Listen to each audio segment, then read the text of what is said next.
So just like last year, when I decided on my priorities for the year or books that I would prioritize reading in that year, and then I vlogged reading those books, I did that again this year. And the books, as a refresher, I think editing me will have inserted clips of why I chose each book before I talk about each one. But for a quick overview, the books that I prioritized in 2024 that you are about to see me react to having just read over the course of the year are Heroes Die by Matthew Woodring Stover, Starsight by Brandon Sanderson, Illborn by Daniel T. Jackson, The Watchmaker of Filigree Street by Natasha Pulley, The Bone Ships by R.J. Barker, The Tiger and the Wolf by Adrian Tchaikovsky, Lightbringer by Pierce Brown, Gods of Jade and Shadow by Sylvia Moreno Garcia, Emily Wilde's Encyclopedia of Fairies by Heather Fawcett, A Crown for Cold Silver by Alex Marshall, The Bone Shard Daughter by Andrea Stewart, and Inkblood Sister Scribe by Emma Torres. I don't know how to say her name. And without further ado, here is me reading them all. The next one, I just owned so many copies of this. Inkblood Sister Scribe. I feel like I heard nothing but like excitement and praise and then nothing since. So it like a firework and then disappeared. I don't know, but I own so many copies of this. I don't even know which one is this. This is the Waterstones edition, which my friend kindly got for me. I also have the Limerick edition, and I have another edition. Yeah. Anyway, I have so many freaking copies of this book. And it did almost win the Buddy Read poll. It was like so close to winning. So then I put it on the next month and the next month after that, and it's like barely anyone's voting for it. And I was like, again, with the whole, everyone was hyped for it, and then it just like disappeared, including on my Patreon. I don't know, I own a bunch. So I want to know if I like this or if I should get rid of all these pretty books. Because they are really, really pretty. I mean, tell me this isn't stunning. Is the naked cover stunning? No, but it's fine. Anyway, yeah, that's the reason for this. Well, book one of the Priorities Project is done. Inkblood Sister Scribe by Emma Tersch, I believe is how this is pronounced, but I could be wrong. And unlike last year, we started with a bang.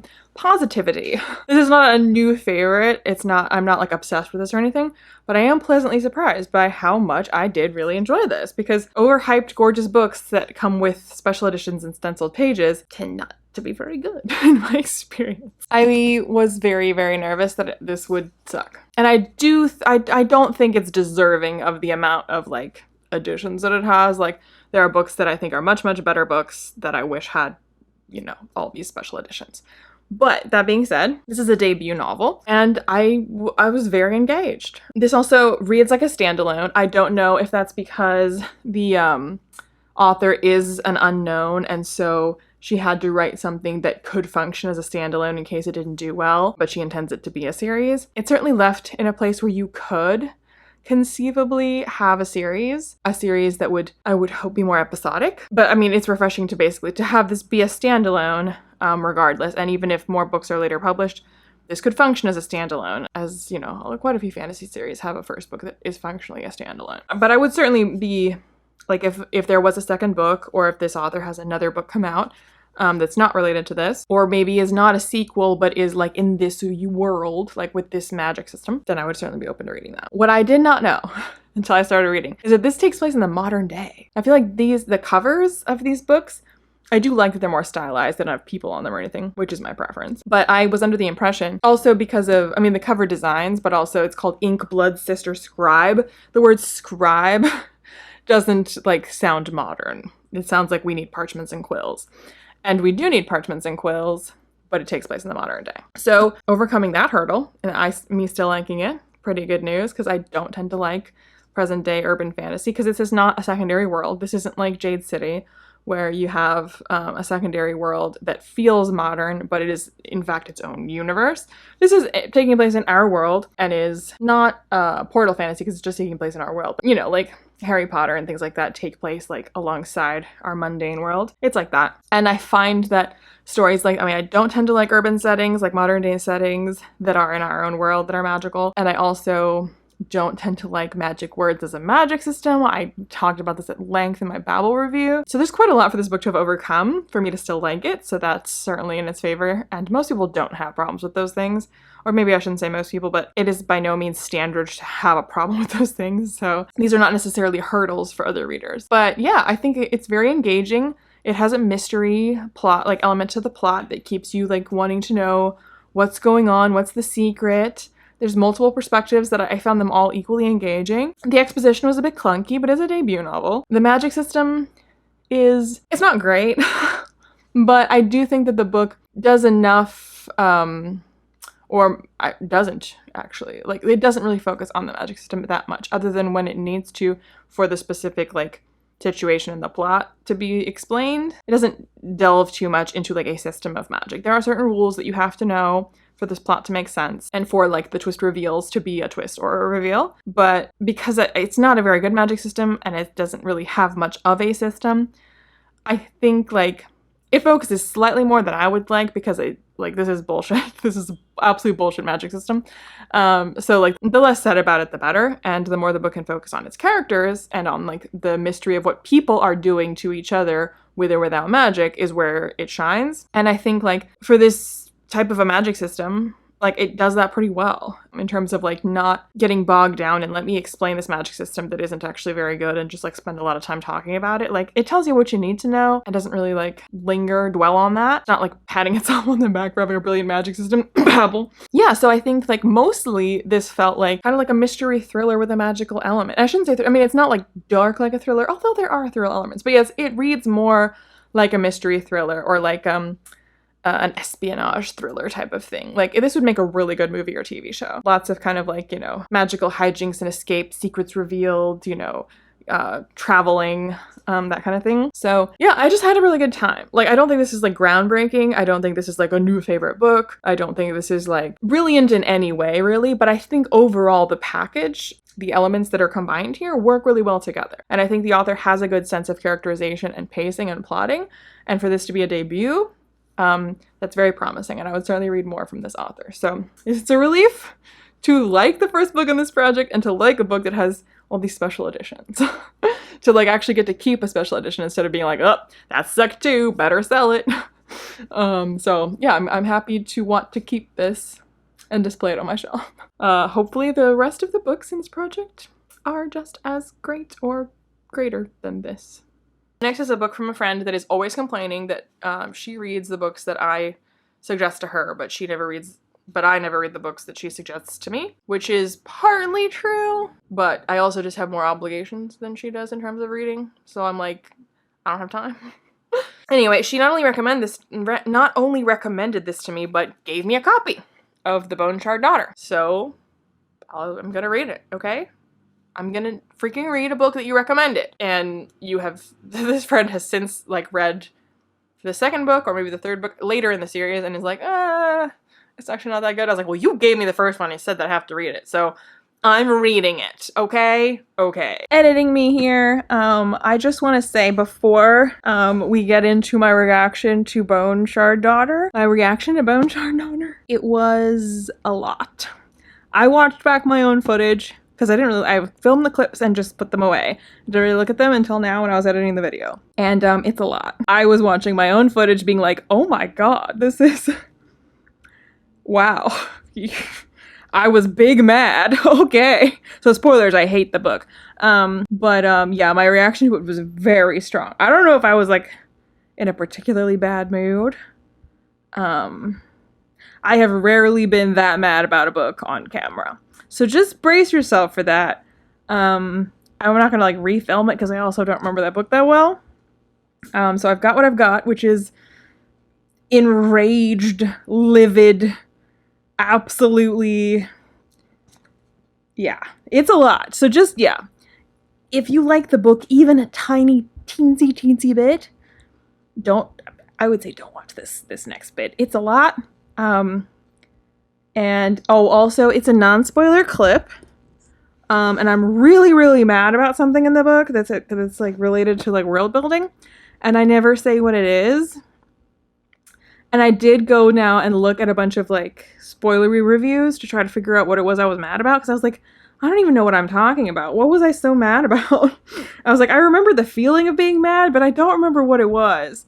And I was trying to figure it out, and like no one else, I was reading like 1-star reviews that were spoilery or like tagged as having spoilers, hoping to find it or something that would trigger my memory.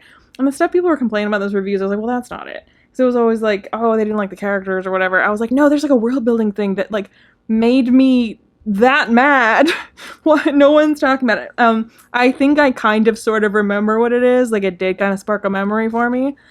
Not enough to explain it, what was wrong with it. But if you're gonna leave a comment asking me what it was that made me so mad, I wish I could tell you. I don't know why I did it so non-spoiler.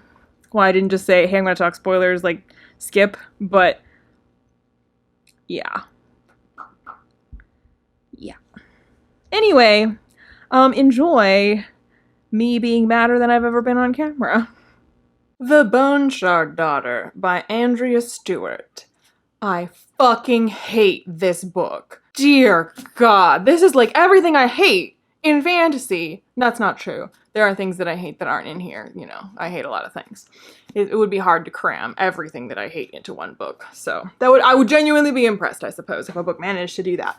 But this is the kind of fantasy that gives fantasy a bad name, in my opinion. I know there's a lot of people that like this book, and no, I'm not sorry. This is terrible. This is horrible. This is the opposite of what you should be doing, and certainly the opposite of what you should be doing in adult fucking fantasy. And like, I guess an author doesn't really have like power over where they get shelved, you know, like you send your manuscript to the agent or whatever, and the agent like sells it where they think is most marketable, and it's not like an artistic decision, it's a marketing decision. It is like, how can we sell it best? Which market will make us more money? Will more 12-year-olds buy this? Will more 20-year-olds buy this? Will more 50-year-olds buy this? Whoever is most likely to buy the most, that's where we're gonna shelve it. So like, fine, whatever. But like, this is not adult fantasy. This is barely middle grade fantasy. And a lot of the things that are wrong with it would still be wrong with it if it was middle grade, but I would be willing to give it more grace because I'd be like, well, these issues aren't like issues for a kid to tackle. Or alternatively, if like the book had like a really strong purpose in what it was doing and it handled everything else horribly, but I was like, well, it did this thing, that's what it was most interested in, and it clearly didn't give a fuck about anything else, but like it was doing this. So like, okay, no. This is, ugh, I fucking hate this so much. Okay, so what people praise this for is world building. Reminds me I need to do that video on world building.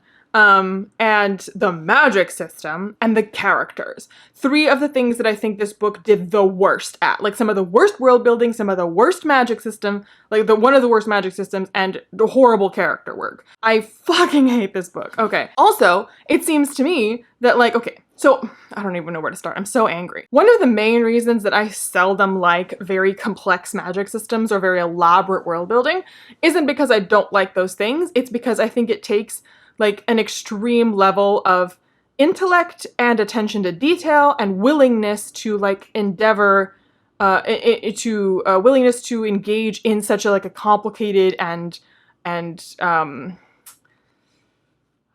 what's the word I'm looking for? Like intensive endeavor. Because even if you change the smallest thing about the world, the ripple effect of that, the butterfly effect of that is insane. And so like, since basically every world, even if it's like every author has their own process, but like we're all going to be using our real world as a point of reference for how to set things up, how cultures could be created, how systems of government could be organized. And I'm not saying you can't have a lot of inventiveness and a lot of stuff that like we haven't actually seen in the real world, but that's gonna be your jumping off point regardless. So like, if you take that as your jumping off point and you're like, okay, but what if in the world that we currently have, like if that's your jumping off point, you're like, we added this one magic thing. And you think about how many institutions would be different, how many cultures would be different, how many like cultural practices would be different, how things like logistically would be different depending on what type of magic it is. I guess for logistics, I was thinking of things like teleportation or time travel or things like that. Those are big magics, but even littler magics, they would probably affect so many fucking things. And so when authors are like, I'm gonna do all the things, I'm gonna do like 50 kinds of like, you know, magic systems that are all in the same world and invent my own government, and you're just like, look, I would love it. I would love to see an author that is capable, has the brain power to like think through all those pieces and put them all together and tell a good story, like genius, like of the ages.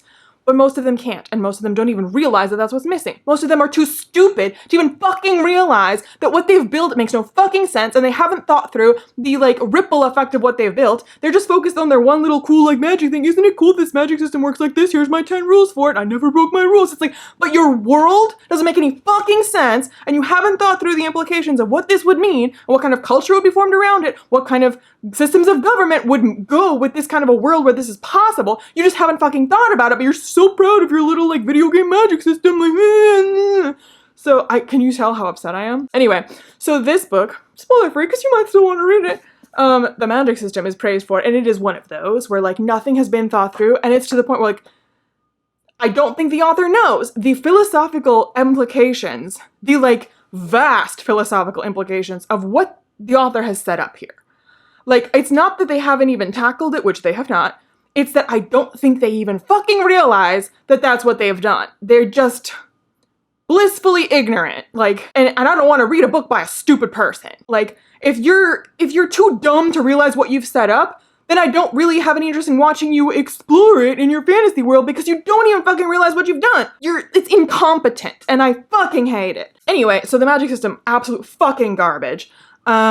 Characterization, also atrocious. Like, it's been told to me that, like, oh, but I just love the characters so much, like, it didn't really bother me that the magic system maybe didn't make that much sense because, like, the characters are so good. No, they're fucking not. They act like 12-year-olds who walk around telling you their feelings, walking around spouting exposition, walking around in this adult fantasy world, just doing things that should be, at the very least, difficult and probably impossible. Just, like, stumbling upon big revelations and achieving elaborate magic things which are tied to their stupid as fuck magic system.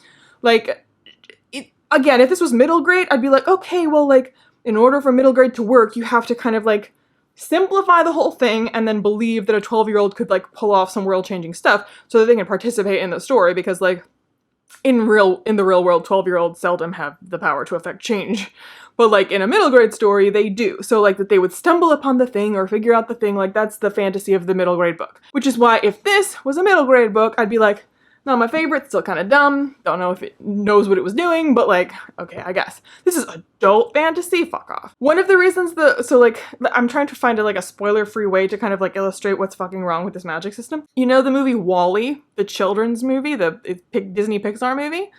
Spoilers for WALL-E, because this is, like, towards the end of the movie, and it is, like, the climax of the movie. So if you haven't seen WALL-E, you don't want to be spoiled for WALL-E, then sorry. But, it's been a long time since I saw it. I saw it when it came out, and I think I was a kid when it came out. Not like a little kid. I think maybe I was like in middle school or something. I'm not sure. It's been a really long time. But even as a kid, this pissed me off because it made no sense. So, like, again, this is why, like, even as middle grade, I'd be like, I don't know that I would forgive this, but, like, maybe. Because in WALL-E, again, this bothered me, but I still like WALL-E mostly. At the end of WALL-E, or towards the end of WALL-E, it's been a long time, but so the specifics of the circumstances escape me. I just remember my anger. But, like, his, like, this little robot, right? He's, like, really sweet and, like, has this cute little personality that's, like, developed over time.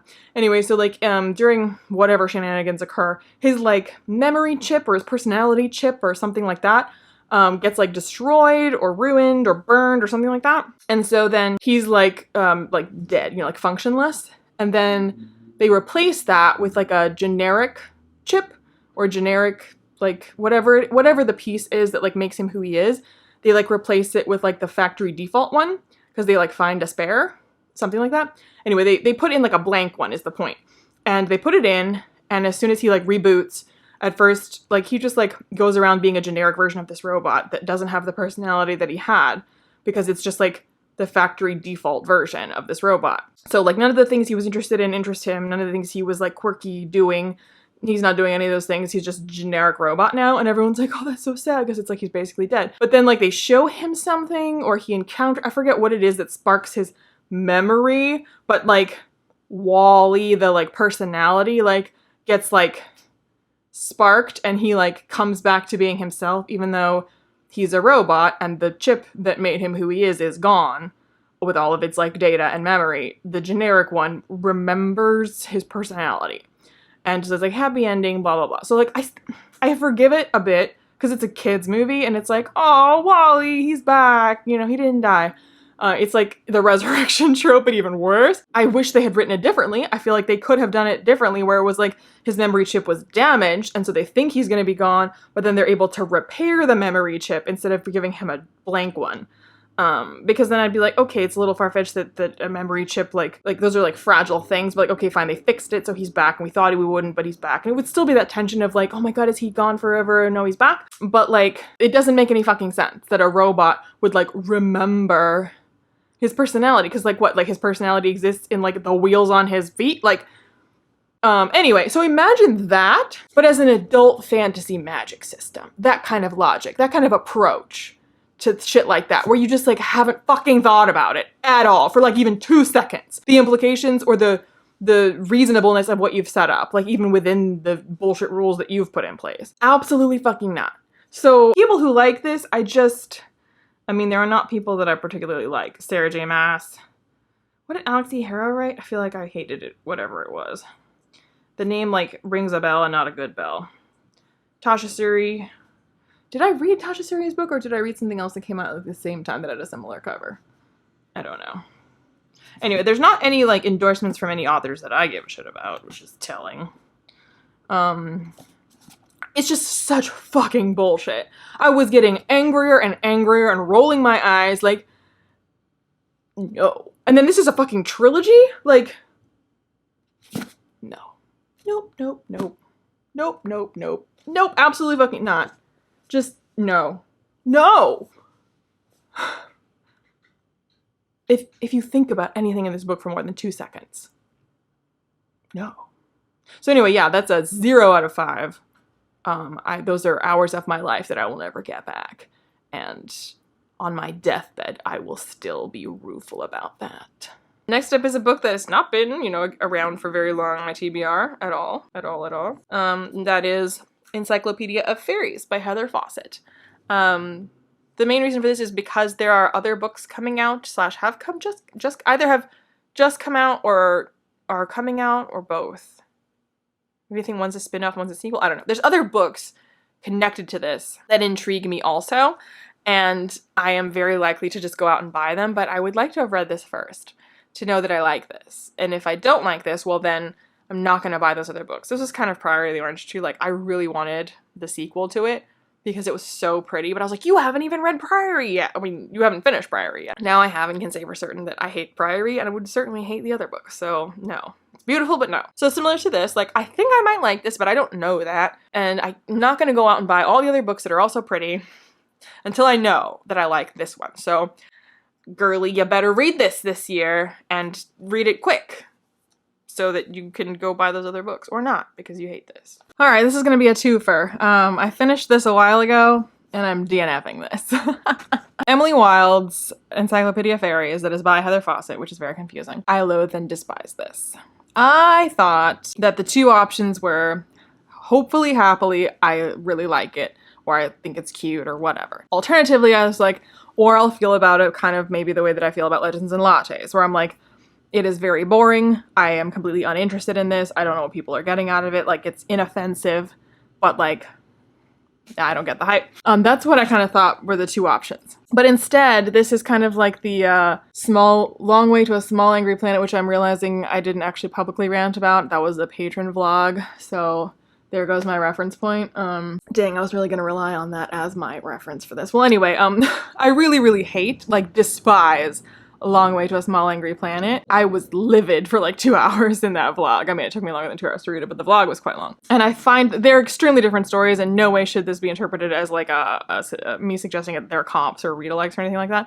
But I find that with this and with that, it seems to me that books that position themselves as being in some respect cozy, comfy, sweet, something or other, something like that, I feel like they, consciously or unconsciously, feel like they are exempt from scrutiny as concerns like the ramifications of the situations that they propose in their stories. It's like, oh, we're just like being cute. It's all just about like niceness and vibes. But then like, because like it's not like a serious fantasy or a serious sci-fi book, then again, either it's that the authors are dumb, or that they think they don't have to think about these things because they're not writing like a serious book. Like, this isn't a book where we're doing that, if that makes any sense. I know I'm being really vague and I haven't said anything about like what this is about, in case you didn't know. So yeah, this is a story that like, it's kind of, I think it's fantasy, like secondary world fantasy, but it reads kind of more like alternate, like historical fiction fantasy. You know, like it feels very much like it takes place in our world, even though it actually doesn't. But it's like basically our world. And our main character, Emily Wilde, is like I forget if she actually uses the word anthropologist to describe her discipline, but if not, she's like essentially an anthropologist of the Fae.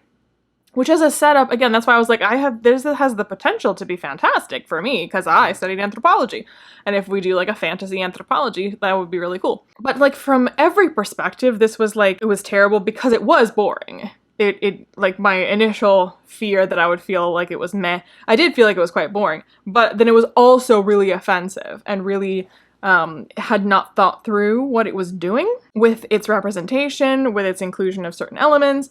So, like, I feel like books like this that are like, oh, we're just gonna have fairies and we're gonna have fun fae lore. But, like, this isn't just a book that has some fairies in it, which already you'd be perfectly within your rights to be offended by anyone's choice of which in mythologies to include and whether or not people have the right to just dip into whatever mythology they want to. There are distinct people and places from which our like lore about fairies come from, and there's reasons behind that. So this book failed to at all consider the actual historical context for like where these kind of myths about fairies and what fairies do come from.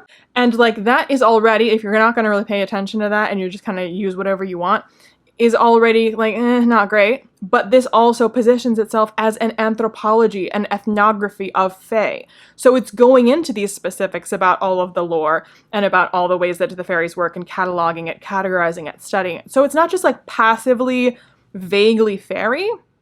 It's specifically like telling you all this lore that it like Wikipedia'd, by which I mean the author Wikipedia'd.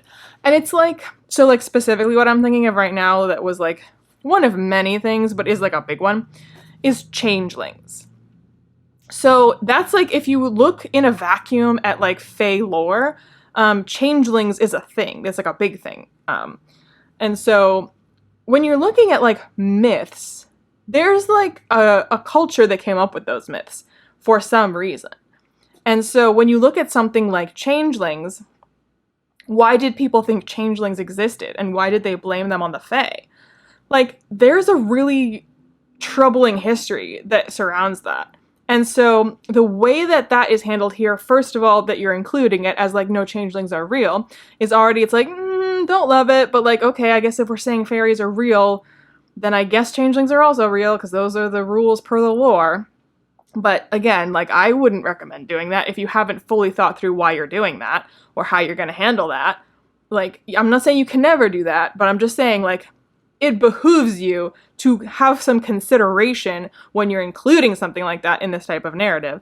And that was not here. Like, no thought was put into this whatsoever in terms of the implications of what you are saying about, like, changelings and, like, where that actually came from and what. So, if you don't know, like, changelings, like, the lore is that, like, fairies would, like, steal away your child and replace it with a changeling.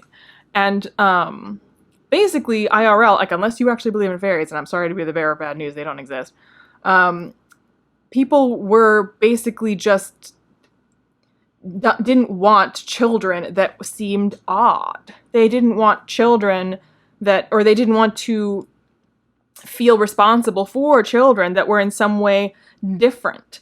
And so it was easier to say, oh, your real child was stolen by the fairies, and you instead were given this changeling.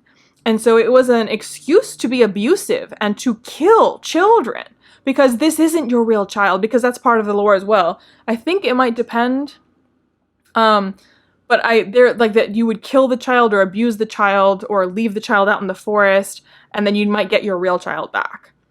But, like, again, this isn't real, but people were really doing this. People really believed this. And the children, inevitably, who they thought were changelings, were just children who were different in some way. And so this book has a main character that's coded to be possibly autistic. That's never like 100% clear, and that's fine. It doesn't have to be spelled out. People are complicated. But it's definitely leaning that way. And then to have this main character who's like we're supposed to root for despite her like eccentricities, and then adjacent to changeling lore going on for real, where we're not questioning that. And it's not built into the narrative either, where like maybe we are misunderstanding how like their fairies are real and changelings are real, but it's not really what it seems either. That'd be an interesting way to kind of unpack it while still keeping it magical, but it's not doing that. Like we see a changeling child being abused because it's a changeling child and that's what you do. And it's pretty horrific that it's, one, from a meta-textual perspective, that it's doing that. And two, it's kind of horrific to just read it on page, like context aside. And then the main character is like really cold and cruel and unfeeling and stupid. There's just like nothing redeeming about her. And I'm not saying I can't read about an unlikable character. Lord knows I love First Law. But this main character, she's dull and she's very unfeeling and she's not very bright. She makes terrible decisions constantly. So it's like, what about you is supposed to be either compelling or worthy of me rooting for you? And then there's, of course, there's romance in it that I feel no kind of way about because it's like forced in there. There's no chemistry. Partly because I'm like, how can you be into this woman? Like, what are you seeing in her right now? I would love to know. She's also not described as being hot. And of course, she's, you know, the awkward scholarly type. So I'm just like, you have to like, not that it's like literally this simple, but it's like, if you're not nice, you better be smart. And if you're not smart, you better be nice. And if you're not smart or nice, then I don't know what you're here for. At least in terms of characters. Like, that's very simplistic way of saying it, but that's basically the situation. Like, I've liked plenty of characters that are nice but not very bright, and I've liked many characters that are very intelligent and cruel, because there's something about them then that makes them compelling in some way. Like, a cruel character who's very smart, like, you don't necessarily condone their cruelty, but it's like, okay, but like, when they're being mean and like insulting to people, like, they have a leg to stand on, even though no one should ever treat another human being that way. It's like, but they are correct. Like, their arrogance is warranted. You know? Like, a character who is both mean and stupid has to be the villain. So I did not root for her whatsoever, and I don't really feel like we unpacked, like, I don't think she had much of an arc to, like, unpack the way that she's been and the way she treats people. And, like, she is part and parcel of the abuse of the changeling child. And that, again, is, like, I'm supposed to root for her? I don't think so.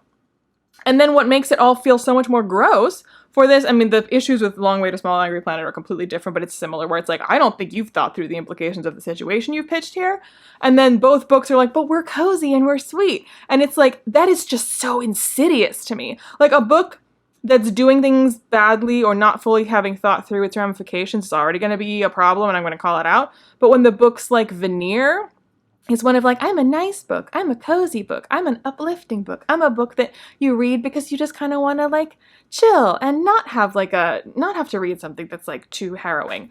And I'm like, that is disgusting to me, that a book that actually has some extremely troubling content, if you think through what it has done and what it has very much not done, for it to have the nerve to then be like, I'm cozy. It's like, you're cozy the way that, like, a poisonous flower is cozy, that it looks very pretty, but is actually utterly deadly.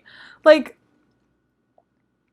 it's really off-putting to me. Like, so yeah, absolutely not. I hate this. If you love it, normally I'd be like, you can like what you like, but I would ask you to consider what this book has done and what it has not done, and whether that has any right to call itself cozy. The next one, actually the next two, are books that I keep putting on buddy read polls for my patrons, and they keep not choosing them.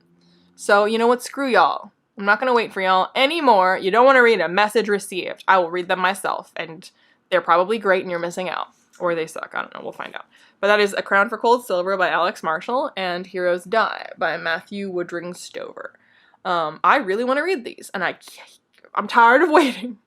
So I'm just gonna, but then it's also because I tend to only read books that are in some way a priority. They're for a project, they're for a buddy read, they're for a read along. Which is kind of, I was like, I really want to read these. Well, if I make it a patron buddy read, well, then I have to read it, and I want to read it, and they know they never choose it. So I'm making it a priority for the Priorities Project. So now I can read them for that, and and y'all are gonna miss out. And then the book that I'm DNFing is A Crown for Cold Silver, and this is inoffensive.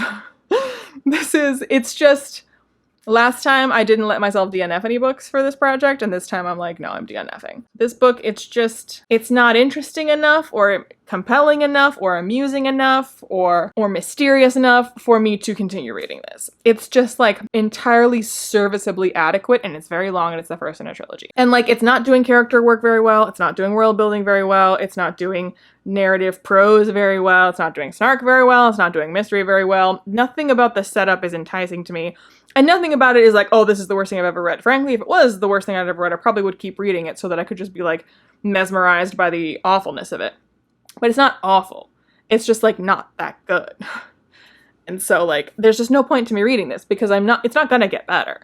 And it's also, there's nothing for me to like really unpack and rant about. It's just like, the tone of it is kind of vaguely snarky, but the author's not nearly witty enough to carry that off. But then it's also lacking in sincerity. So I can't just like genuinely latch onto these characters or these situations because we're not really allowed to, because it's like snarky, but like not actually that witty. So it's like, I feel nothing then because I can't actually feel, and I'm certainly not amused or impressed. World building is like not the absolute worst I've seen, but far, far from the best. So there's nothing about the world building that's like, oh, okay, well, the writing is like amateurish, but like, no, the world is so interesting. It's not. It all feels like something that I've read before, and I've read a better version. So there's just no point in continuing with this. No one will gain anything by me continuing, so DNF. Gods of Jade and Shadow by Sylvia Moreno Garcia. I got it from Book of the Month, and I've put this on so many TBRs, and I've put it on buddy read polls, and I've like tried to like find a reason to read it, and I keep not reading it, and I need to freaking read this book.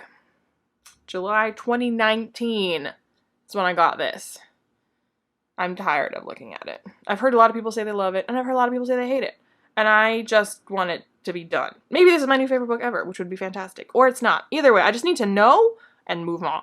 Well, I finished another one, Gods of Jade and Shadow by Sylvia Moreno Garcia, and I hated it. I think what I'm learning from doing this project now 2 years in a row is that if I have taken a really long time to read something, odds are not, it's not a guarantee, but odds are pretty high that there's a reason for that. And it's not for me. Anyway, yeah, this is one of my, well, maybe not one of my oldest, certainly one of my oldest, like, Book of the Month club books. And it's, yeah. I've not been terribly impressed with Sylvia Moreno Garcia. Is that fair? Have I read more than 2 books? I've read Mexican Gothic and this. Okay, maybe it's just those 2. I might have been confusing Isabel Cañas. She did that book that everyone compared to Rebecca. I think it came out, or I read it around the same time as I read Mexican Gothic, and they are a little bit similar. Yes, what if you didn't do that? You've been so quiet this whole time. Why? Why? It's your avocado toast. Go get it. Go get it. Why are you like this? Get your fishy. Okay, so, okay, maybe I've only read 2, and I think this was her debut, or, if not her debut, obviously, I mean, it's older, so pretty early in her career. Okay, no, this was not her debut. She had 3 before this. The Beautiful Ones, Certain Dark Things, and Signal to Noise, and then this one. So yeah, I was gonna give it, like, a pass for that, but, no. This reads like a very, very bad debut. This reads like really, really bad middle grade, that's like interspersed with Wikipedia summaries about history and folklore. Legitimately, that's what it reads like. And if this was sold as middle grade, I mean, there's a couple things you'd have to change about it to make it middle grade. Like, obviously, the character's age, but also, like, then the love story, like, couldn't really be quite a love story the way that it is. Although, you could kind of still have the love story if it was, like, older middle grade. Because, like, you know, 12, 13-year-olds, they certainly have, like, crushes and stuff. God, this was bad. Oh, so horrendously bad. The writing, Must you? You see this? You wanted my attention, you have it.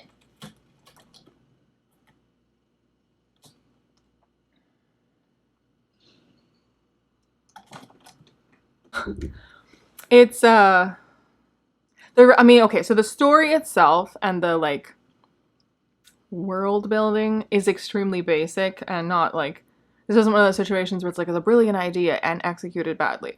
It's like a mid idea. The literal only thing that it has going for it in terms of like uniqueness or specialness is the fact that it's Mayan gods, right? Yes, Mayan gods. So like there's not a lot of books in the West published that are related to Mayan gods, Mayan folklore, etc. So, like, the fact of that is the literal only thing that this has got going for it.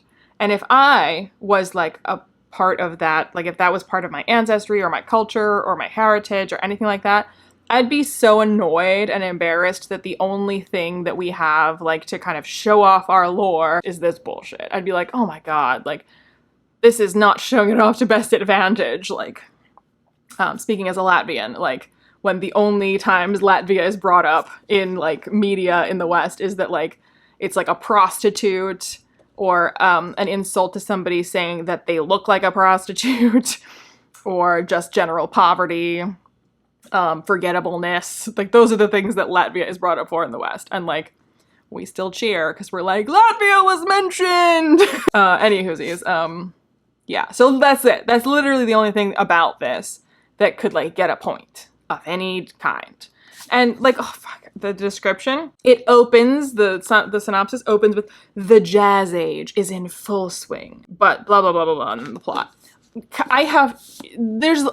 Except for the couple of times where, like, her getting her hair cut into, like, a flapper bob, and, like, here and there, like, the mention of, like, people dancing in ways that are, like, ooh, risque and modern, you know, doing the Charleston or whatever. Like, that is sprinkled in, at which point you're like, oh yeah, this is supposed to be taking place in the 1920s. I completely forgot, because it's completely irrelevant, and not at all, like, part of the vibe of, like, where this is taking place, or how this is taking place, or when this is taking place. I wanted to be transported to a magical, like, South American 1920s. And I was not transported anywhere, least of all there. I was transported to my editor's chair where I was like, oh honey, no, absolutely not. Like, it's just cringe. Cringe is the word to describe this, because the whole time I was like, maybe if this was a Pixar movie, and again, that's middle grade. So, like, if this was a Pixar movie where the protagonist is, like, the age of Miguel in Coco, and we had this level of a basic story, and then it would also be, like, condensed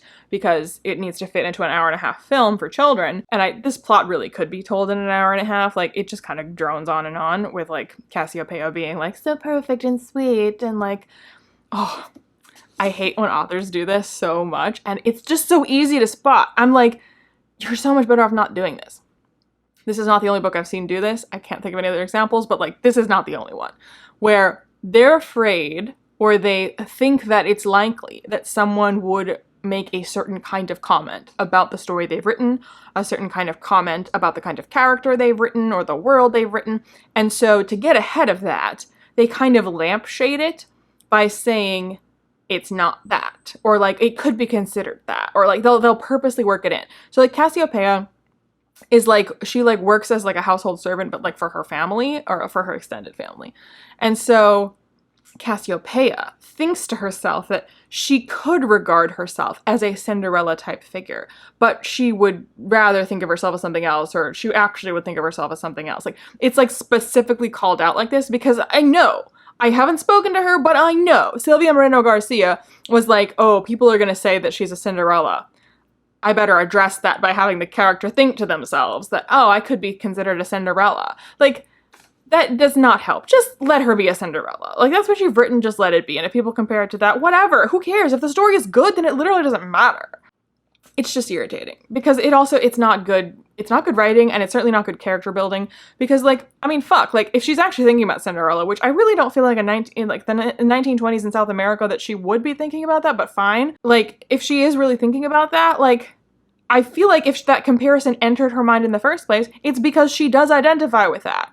Or alternatively, if she's like, man, you know, like, I always hated Cinderella because that's basically my life. But, like, the way that Cinderella, like, is depicted, or the way that she seems to respond to her situation in those stories, like, I cannot ID. Like, because I'm basically in her shoes right now, and that's not how I feel about, like, life or whatever. Like, you could bring that in because the character is thinking about it, and that is her situation. Like, the one-to-one is, like, clearly there. But instead, we just have this thing about how, like, oh, see, I said it, so now you can't criticize me for it. Or you can't, like, say anything. Because, see, I mentioned it. Like, I'm aware. Like, fuck off. And one of my biggest pet peeves is, like, immortal beings that do not behave immortal, either in their speech or in their attitudes or their priorities or anything.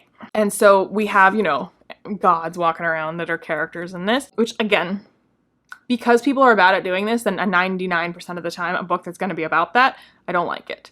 And it's a little bit that I just don't like that as a concept, but it's mostly that people are so bad at executing that concept that I also never like it. Like, they're not actually gods, but it's godlike.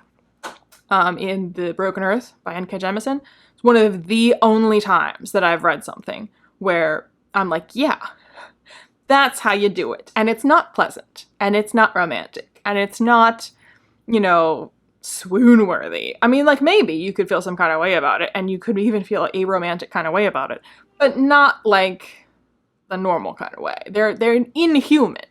They should feel really inhuman. And they do in The Broken Earth. And in the first Inheritance trilogy book, I felt that she did that well. And then in the second and third books of the Inheritance trilogy, N.K. Jemisin fell into this trap and made them like this, and I couldn't stand it. But, like, at least, like, if they're gonna be, like, swoon-worthy and completely unbelievable as immortal beings, at least let them be interesting. At least let them be, okay, like, I don't like Sarah J. Maas books, and no one is surprised, but, like, I've read several of them, and they're page-turning as hell. They're terrible. Like, I could fill hours and hours and hours of footage poking holes in the stories and in the characterization and in the everything. But, like, the way she writes, it's, you know, it's like watching a soap opera. You're like, this isn't good, but, like, you know, oh my god, he didn't, oh, she said that, oh, this is so dramatic, oh my gosh, I want to find out what's gonna happen next, this is so tense, this is so exciting, this is so dramatic. Like, it's bad, but boy, can it be entertaining. The books are super long, so they get quite boring sometimes as well. But, like, that's what I mean. Like, her immortal characters who are, like, you know, super hot and, like, again, nothing like how a mortal being should behave. They're, like, dramatic and, like, fun to, like, read about. Like, it's terrible, but you're, like, you know, like, this, I can chew through this and be amused by it. This is not amusing. It takes itself way too seriously to be amusing. Like, it's like this book thinks that it's, like, really deep and poignant. But, like, honestly, like, it's nothing really like, I mean, I guess it's a little bit like Coco, actually, because it does deal with, like, the gods of the dead and kind of going into an underworld type of situation. So, like, okay, like, I guess you could make the comparison to Coco. I was mainly doing it because I was thinking, like, Pixar. But, like, yeah, Coco is, like, way deeper and more poignant and has more of a message, and Miguel has more of a personality than Cassiopeia does. Which, like, I guess I shouldn't say that's a low bar, because Coco is genuinely amazing. I love Coco. I should think of a worse example. Like, that's actually a high bar. But it is, again, like, that's where I guess my point is that, like, this story could even work. Like, even I could like this story if this was published as middle grade. Because then a lot of the childishness and the simplicity of the characterization, like, it comes off so bad if you think that this is an adult character that is, like, thinking deep thoughts. But if I'm reading this character and I'm permitted to think of them as an 11 or 12-year-old who's, like, pretty naive and is doing their best, and I'm like, oh, they're, like, actually, like, pretty clever, and this is a pretty good kid story. You know, like, the standard is different. Yeah. So, no. Like, even for middle grade, this isn't very good. Like, it's an insult to Coco, it's an insult to middle grade books that are good to compare it to those. Because they are all better than this is. And this book is not very long, like, page count wise. It feels so long, and it sincerely could be half of this length, maybe even less, and definitely tell you the entire story. It did not need to be this long, and it's not very long. It could be a 2-hour Pixar movie and just not be one of the good ones. So yeah, that's a no from me. And I frankly don't think I want to read any more Sylvia Moreno Garcia, because Mexican Gothic was better than this, but I was not, like, hugely impressed with it. I was like, oh, this has some interesting things in it. The climax was, like, suspenseful, but it also seemed to think that it was more than it was. And again, it's better than this, so, but that's not a high bar. Yeah, I'm just delighted to be done with this, both in terms of, like, being done reading it now and also being done with, like, having it on my shelf and looming over me as a thing that I need to be reading. And all these people that love it. It has such high ratings from people that I know, people that I like, people that I trust. I'm like, guys, you're better than this. So yeah, you know, go ahead and feel personally insulted, personally attacked that I don't like this book. Because, I mean it. This book is bad. And you have bad taste for liking it. Alright, that's all. On to the next probably terrible book. First and foremost, and I do mean foremost, is Lightbringer by Pierce Brown, which I should have read in 2023 and I still haven't. I did start it. I have not finished it. And so the read-along lies dead and dormant. I will though. This is priority number 1. In January, this could be number 1. I will finish Lightbringer because I need to. Well, I finally read Lightbringer by Pierce Brown. And to say I loved it is an understatement. So good. He keeps getting better as a writer, and that's what's also such a joy to see, is like that an author wants to keep pushing, wants to keep improving. They're not just like, well, I've got it now. I'm super popular. I don't need to change anything. I'm just like, nailed it. Keep doing what I'm doing. Like Iron Gold, I think, is a big step up from the original trilogy. Dark Age is an improvement upon Iron Gold, and this, certainly from a technical perspective, isn't a step up again from Dark Age. And I think, like, thematically, this was more cohesive. Dark Age, I love Dark Age, don't get me wrong. I mean, until I read this, I was like, Dark Age is the best thing he's ever written, and now I'd probably say Lightbringer is. My favorite will always be Golden Sun, but it's not the best written. But, like, Dark Age is a little bit of a mess. And I say that affectionately, because I think, like, from a technical perspective, it is the best thing that he had written until Lightbringer.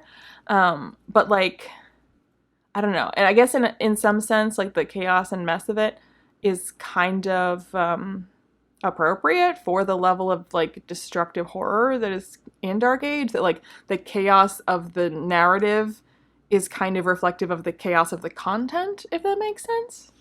Or the chaos of the narrative structure is reflective of the chaos of the narrative content, if that makes sense. Lightbringer feels more controlled. And again, I don't mean in, like, levels of things happening or, like, being restrained in, like, consequence or anything like that. I just mean in, like, his, like Pierce Brown, his, like, ability to, like, steer the story. Like, he's, like, steering the car more, like, expertly, if that makes any kind of sense. So yeah, like, structurally and thematically, this just felt tighter. There was, like, even, I mean, Dark Age is, like, I think when I first read it, I read it in, like, 2 days and kind of binged it, and it's just kind of insanity. Like, it feels like, I mean, yeah, it's insanity. But like, rereading it, and even when I read it the first time, like, pacing-wise, like, I don't want to say there are lulls because it's just, like, a constant shit show of, like, horrors, but, like, pacing-wise, there are still lulls where things, like, take a little too long to build up or develop, or we linger on this too long when we have multiple perspectives and you're kind of like, well, we should circle back to this other thing now. I never felt that way with Lightbringer. At no point was I like, well, okay, we need to move on from this.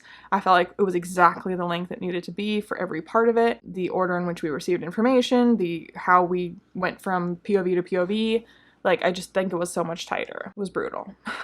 Not brutal the way Dark Age is. Dark Age is just like insane. It's just like heavy metal. Lightbringer is brutal in a more contemplative, I guess Dark Age is like a horror movie and Lightbringer is more like a Shakespearean tragedy. And they both contain a great deal of, like, you know, navel-gazing and philosophy, and also a great deal of carnage and violence. Not to say that they don't have both, but, like, the overall vibe and tone. Dark Age is like, ah! And Lightbringer is more like, oh. If that makes sense. I did cry quite a bit. The thing that made me cry, I was kind of starting to predict that it would happen, and then it did happen, but it didn't happen the way that I thought that it would. So I kind of, like, relaxed my guardedness for that. I was like, I think this is about to happen. And then the way that I thought it would happen, like, we've, like, passed that point. I was like, oh, okay, so then this is not gonna happen. And then it happened in a different way. And I was like, oh no, it did happen. Okay, wow, that was a way worse way of it happening. So I definitely cried. And now I have to wait for Red God, just like everyone else. Damn, this was good though. Pierce Brown, you doing to me? Alright. This is probably the only book in this project that I will have loved, but we'll see. We'll see. Let's hope for the best. On to the next one. Then the next book, I've owned this for forever, ever. Actually, I haven't owned this for forever, ever. I have owned this trilogy for a really long time, and I had, like, the little the UK paperback size for the first one, and then this bigger size for the second and third ones. And for the life of me, I could not find a first book that was, like, this size, and I finally did. And now I have the little size all matching all three. And then I have the little size matching all three that are like with signed book plates. And I also have these big ones. And so I think I have 2.5 or 3 complete sets of this trilogy, and I've not read a single one. And I love the covers of these books. That's mainly why I have them. Anyway, yeah, I should read these since I own so many copies of them. I've been told that I'll probably hate this, which I guess we'll see, won't we? But I'm excited to have the big floppy one to read instead of the tiny one, so yay for that. And I hope I like it because the covers are so pretty, and I love Guns at the Dawn. So, and I liked Children of Time. Didn't love it. So Adrian Tchaikovsky is an author that I have enjoyed. So fingers crossed. And we're back to hating what we read. I did not enjoy this. I did not finish it. And I will not be finishing it. I was gonna just DNF it, like, right when I decided that. But then I was like, no.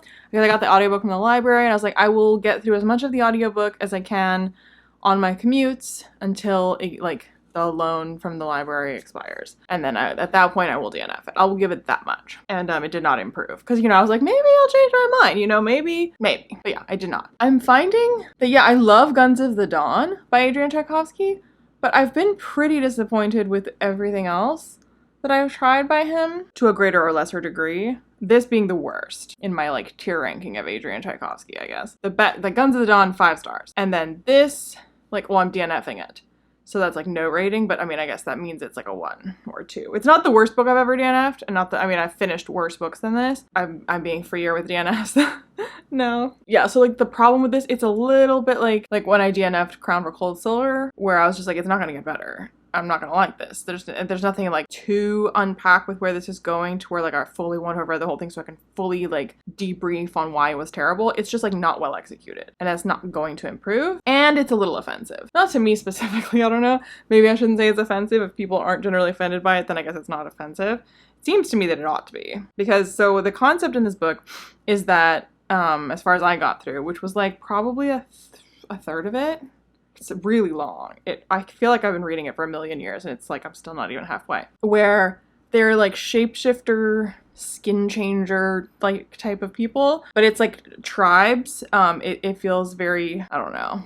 That's the part that's kind of offensive, or that seems like it might be. It has the vibe of maybe going for Aboriginal peoples or Native American tribes or just whatever you think of as the vague tropey, oh those savages, Khal Drogo in A Song of Ice and Fire, just whatever you associate with primitive tribes as a problematic concept or trope in fiction. That's what this is, the barbarian hordes, whatever. But so the most interesting thing about it is that there's all these different tribes. They have different animals that they shapeshift into. So it's not everybody is wolves or everybody is tigers or whatever. You've got a menagerie of different types of shapeshifting and different kind of beliefs or alliances or politics kind of surrounding the types of animal that people are able to turn into and how the turning into animals is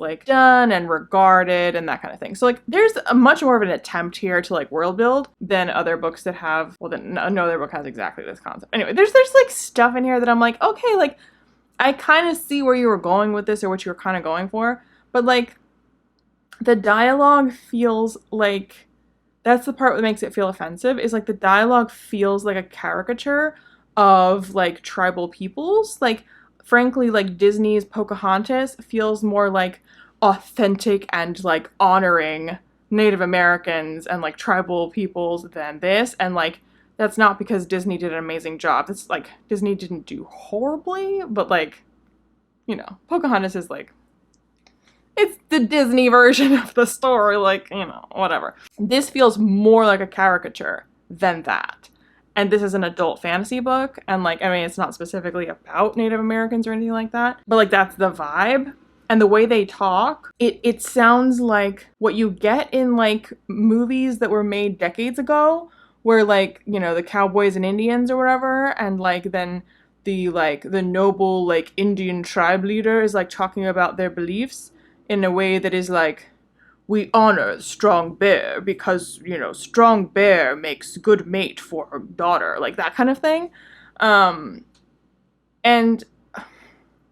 I feel like there's a way to do this where they could be talking about like working into conversation constantly, like how like the animal side of things is like an active part of like what they think about and talk about, and not make it sound like that, which is the vibe it was giving. And I was just like, why are we doing this? Why does it sound like that?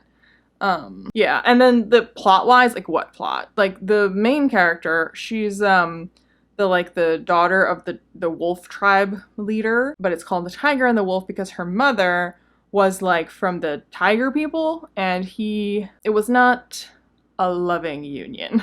But she is the progeny, and so she has like tiger in her too. And he's trying to make her like strictly just wolf, but she does also have like tigerness in her, so she can turn into a tiger too. So it's kind of this like, you know, person with one foot in each tribe. You know, it could easily, you know, be a really interesting story where this is kind of a metaphor for being biracial, or for being bilingual, or for being all these kinds of things where like you kind of feel like you don't really belong in either one because you're both, you're neither, whatever. But it just doesn't really like do anything with that. Like, and so she's not very interesting. The most interesting thing about her is that she's like part wolf, part tiger, but like nothing is done with that, at least in the first half or so. And all the characters she interacts with, they just sound like caricatures of like Native Americans that you get from like old Cowboys and Indians movies that I don't think anyone regards as like doing a good job. Yeah, and then like her dad, the big bad wolf dad. That's it. Like he's the big bad wolf dad. Like he is the most mustache twirling cartoonish villain. Again, like Disney has more subtlety in its villains a lot of the time, not always, but a lot of the time. And this is like an adult fantasy book where I'm reading like a Disney movie is 90 minutes. So like we are efficiently getting to that's the good guy, that's got the bad guy, we're going to sing a song about it, movie's over.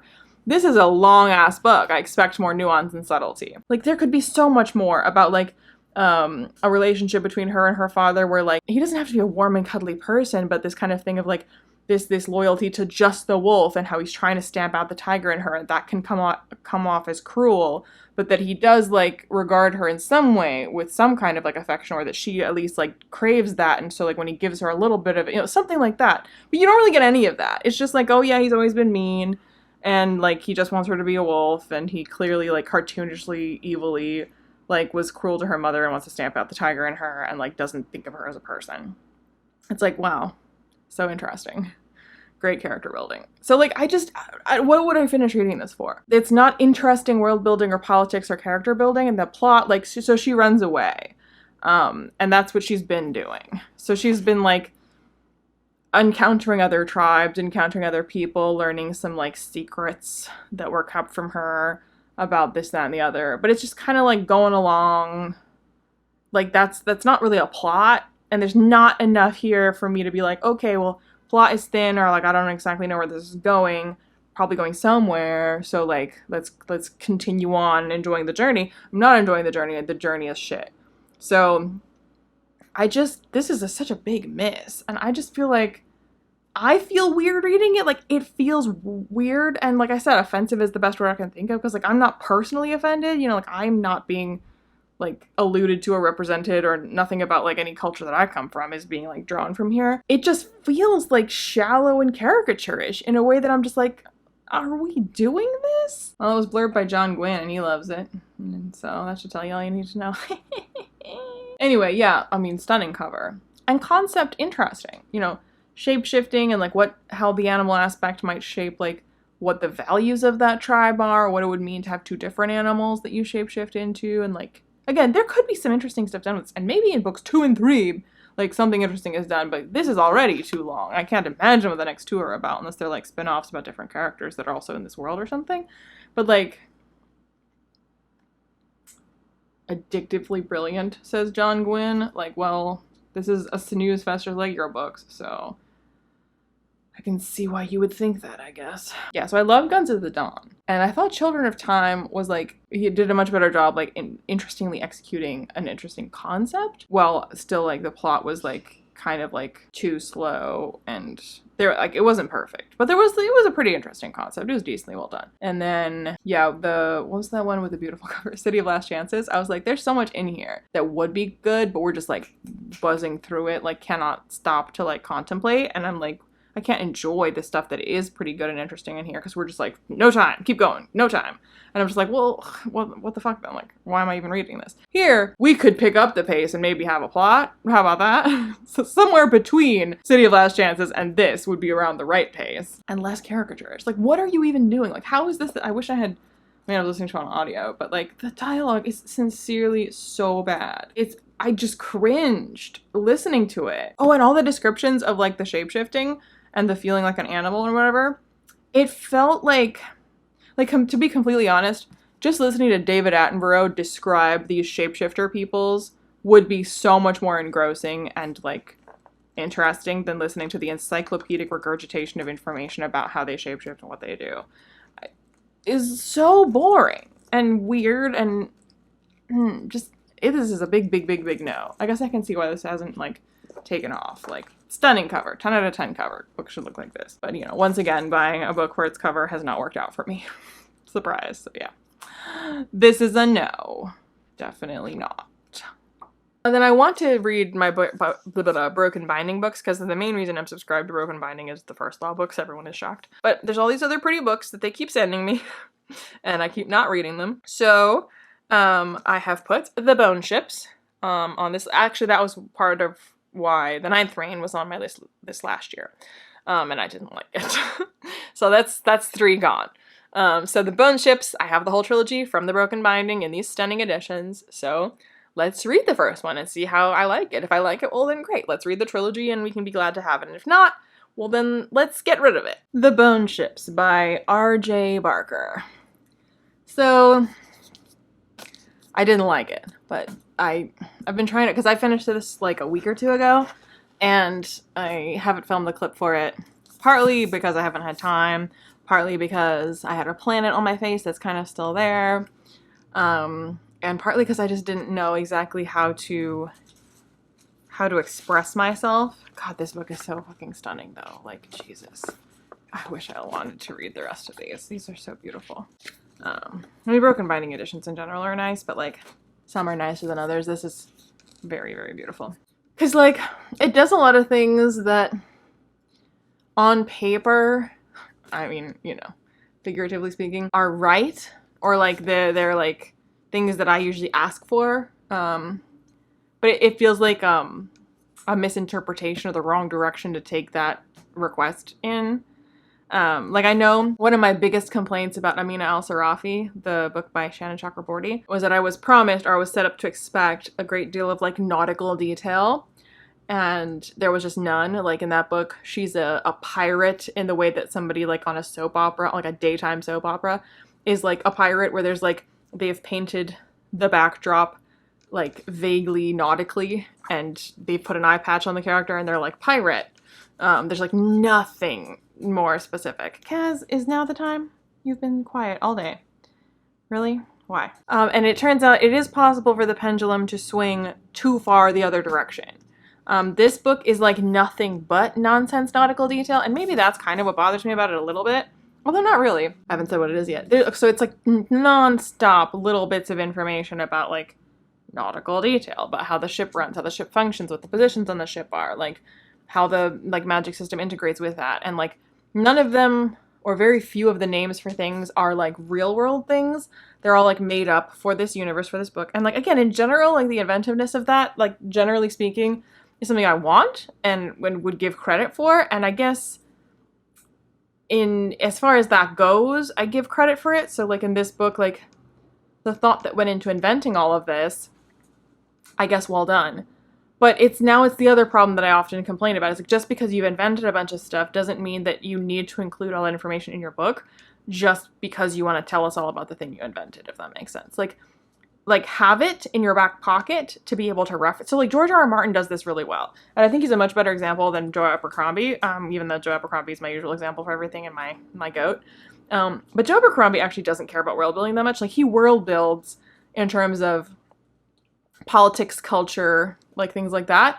But he's not really interested in like inventing new like laws of nature for your speculative world. He's not interested in like elaborate magic systems. He's not interested in doing that. He's like borderline writing historical fiction, but he's just invented his own like places and a little smattering of something speculative.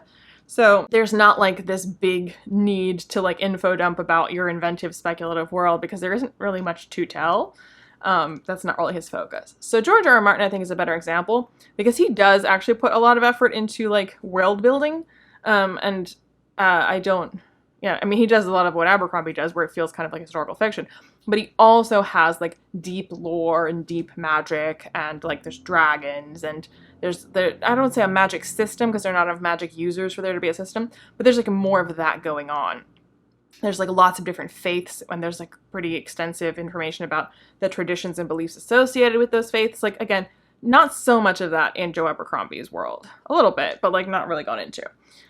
But George R. R. Martin doesn't spend pages and pages just like telling you detail. He tells it to you if and when it comes up and if and when it matters to the characters that are in the scene. And by getting those bits and pieces, a lot of it you can fill in the details yourself, like because he's given you like, you know, this dot, and because you have these two dots, then you can fill in what goes in between. And like he didn't have to tell it to you. You could like work that out for yourself. So he like trusts the reader a lot to kind of like work out, like to fill in those gaps. And there's like world of stuff, of course, that you can read, but like he like very organically integrates it into his storytelling. And you can tell that he has like created all of this stuff like over here. And then whenever his story like it like, so for example, like when they reference like generations past, you know, like the Kingsguard and like or stories from history when they're like, oh yes, you know, 7 generations ago this other king did thus and such, which is like, you know, someone brings it up as like a point of reference for what's going on right now or as an example of what not to do.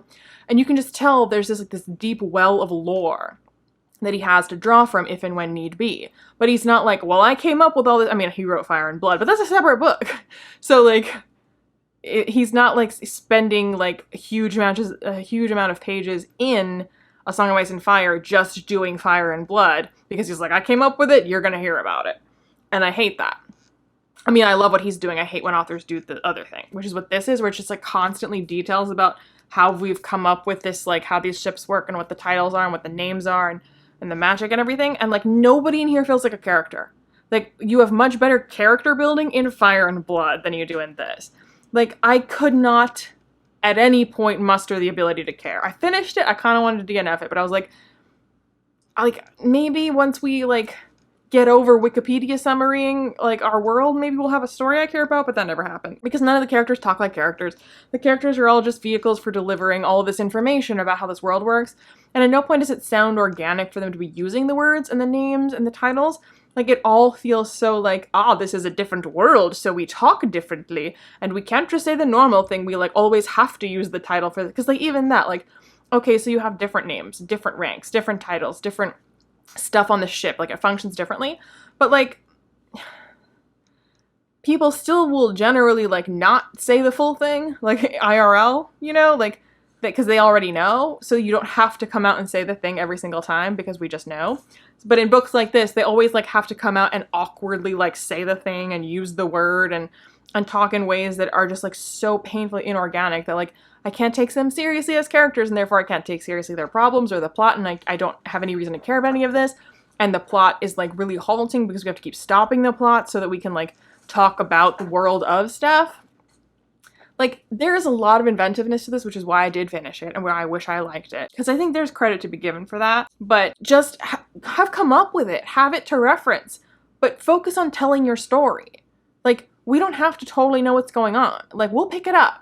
Just as your characters are going through the scene, as they're using the things they have, as they're interacting with the people that have the titles that they have, like, that stuff will just kind of come up. And we'll kind of go, oh, like instead of telling me that the name for this person who does like medicine on your ship is this, and this is why they're called that, and like, and it's not the same name as this, and like going on and on about it, like instead, like show me this character giving someone medical treatment, and like at some point someone says, you know, go fetch the blobbity blue, which is like the title for that, and then the next thing you see is them, the blobbity blue, like bandaging a wound. And like, you'll be able to be like, oh, that's probably the word for like the ship's medic or whatever. Like, I think that's what that is. And you'll have like figured that out without anyone stopping the story to tell that to you. And it's just a better way to learn it because you saw it happen and you like piece that together yourself. So it's just like, you've absorbed that information better. I just don't understand why this is so hard for authors. Like, for debut authors, like some forgiveness, some grace for that. I just feel like as a reader, like you notice this stuff. Like how as a writer do you not notice when you're doing it? I guess a lot of people don't get annoyed by this as much as I do. Because a lot of books where I complain that that's what is going on, they're books that people love. There's a lot of people that love this book, and clearly they have not had that problem with it. But like the authors who blurbed this, Adrian Tchaikovsky has a bit of that problem. John Gwynne has that and many other problems. Tasha Suri.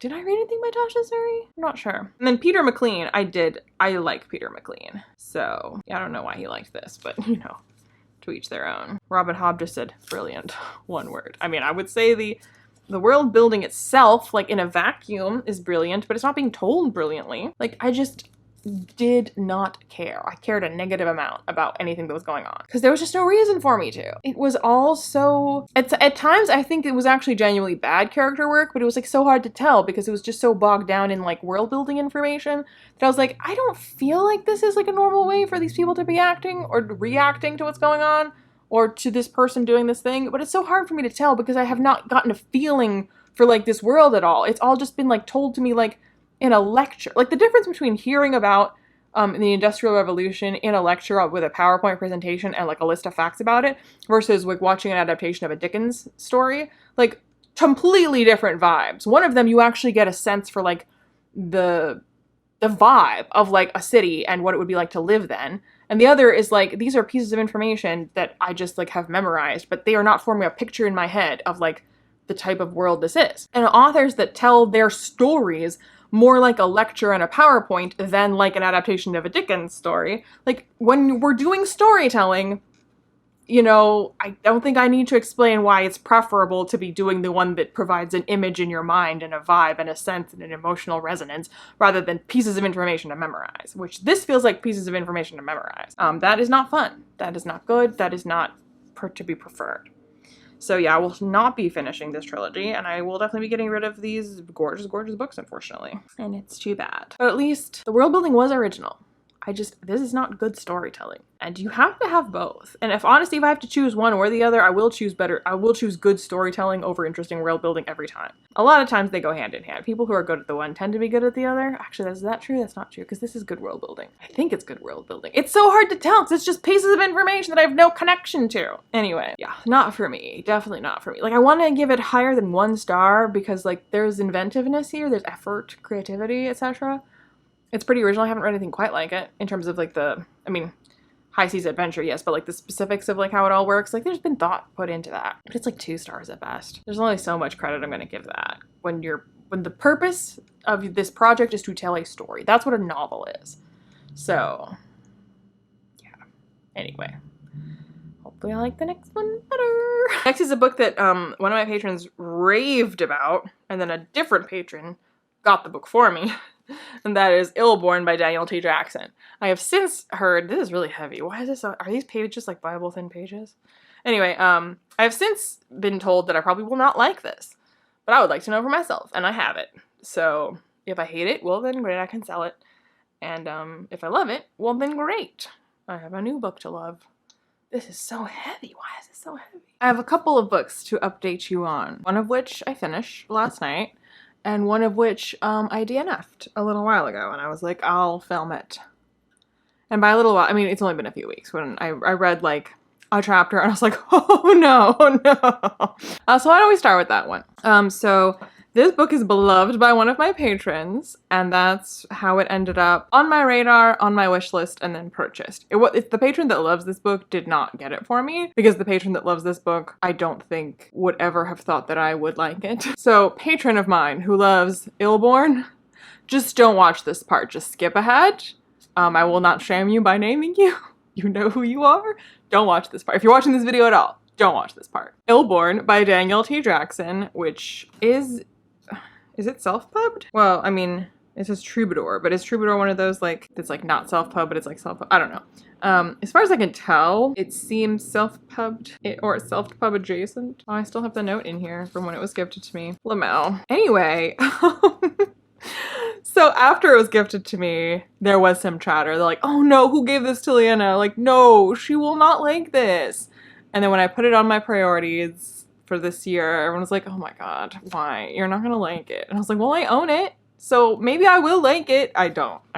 Maybe I'll like it if I read past the prologue. Is that how far I got? Yeah, I read the... Did I even finish the prologue? I don't even know if I finished the prologue.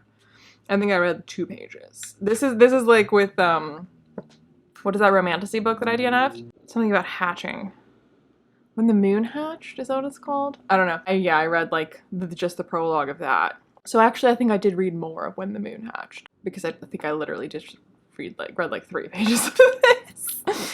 The writing is quite bad. I don't know if there's like, let me see if I can find like an example that's like a concise example. Because like there's a difference between like one sentence being constructed like objectively badly and like obviously badly versus like the overall kind of like when you put this together, it doesn't go, it doesn't make sense, it doesn't flow, but that takes more sentences to get through to get that impression. Let me see if there's like a passage that will illustrate the problem.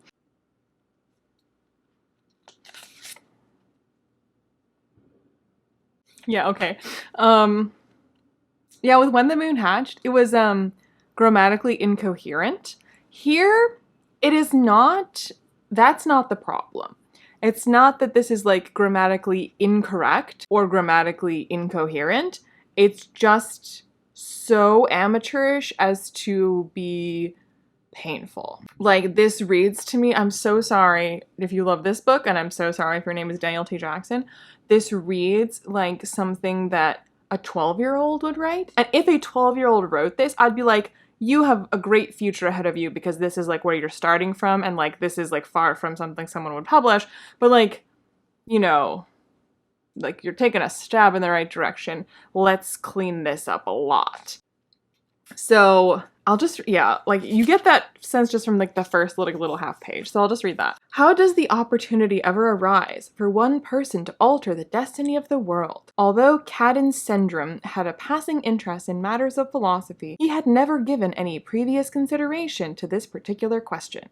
Nor was he considering it now, whilst sitting in a dark corner of a grimy tavern in northern Anglos. Instead, he was merely contemplating the direction that his next day's travel might take, at the moment when the stranger approached him. "Begging your pardon, master," the unknown man said quietly, while raising a hand to touch a lock of hair on his forehead. "My name's Cern Maddock. I'm a sheep farmer out at the Maddock farm, 7 miles from here. I'm told that you're a healer and a wise man. Is that correct, master?" Cadden chuckled, the sound a low rumble in his throat. "A healer and a wise man, eh? A healer, certainly, but perhaps not always so wise, friend." Maddock displayed no reaction to the attempt at humor. He had averted his eyes downwards, okay, that's grammatically bad, and his feet shifted restlessly as he stood in place before Cadden's table. "Please, be at ease, friend," Cadden added warmly, and gestured to the chair next to him. "I'm Cadden. Cadden's syndrome. Please take a seat and tell me what's troubling you." Some description of how they sit down, which is just way too elaborate. And then this guy, new guy, Maddock from Maddock Farm, says, a member of my family, that is, have need of a healer." "That is indeed my profession, amongst other things," replied Cadden, also keeping his voice low. "What's wrong with your family member?" Do you see what I mean? Do you see how this was written by a 12-year-old? Or like, it's like, I don't know, like video game dialogue? Which, like, not to be insulting to video games. I've seen pretty good, well, I've seen mostly really bad video game dialogue from the little that I've played. Like, was it Disco Elysium? That's fantastic. This is no Disco Elysium. Like, this just, I was like, I can't read this. I cannot read this because...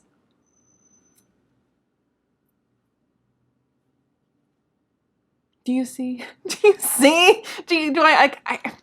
If you don't see, then maybe you should read this book. But just the line where he says his name like 3 times. Oh my god.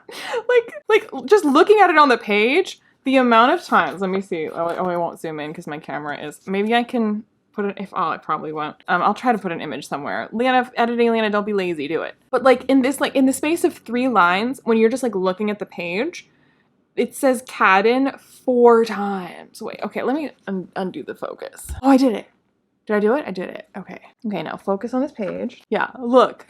Cadden, Cadden, Cadden, Cadden.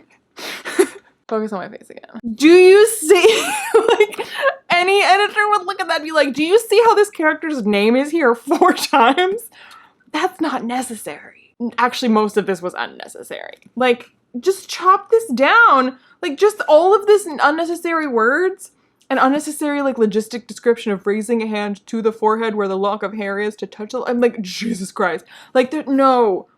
Oh my gosh, you really, like, we could open just with, like, begging your pardon, master, as the first line. And then we get Cadden looking up and is like, yeah, who are you? And he's like, oh, I'm a farmer. My family member needs help.